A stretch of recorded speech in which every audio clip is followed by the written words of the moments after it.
Hello guys! Andito ako ngayon sa Shuswin O. Sa mga nakikita nyo, tingnan nyo ang mga bus dito sa Hong Kong. Yung ibabaw niya, yung atip niya, nandoon yung solar panel.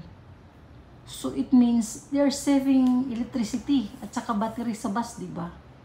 Yun ang kagandahan nila. High-tech na talaga sila. Plus double decker pa.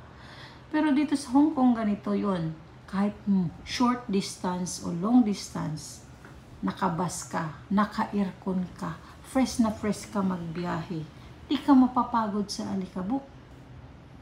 Well, sa Pilipinas, ang init, dami pa alikabok.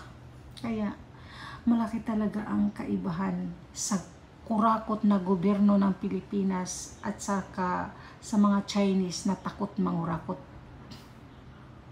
Ayan sila. Kita mo yung atip niya na atip sa bus. Ayan. Meron yan silang solar panel. May TV pa yan sa loob. Tapos talagang ganda ng ng government dito. Okay guys, hanggang dito na lang. Salamat.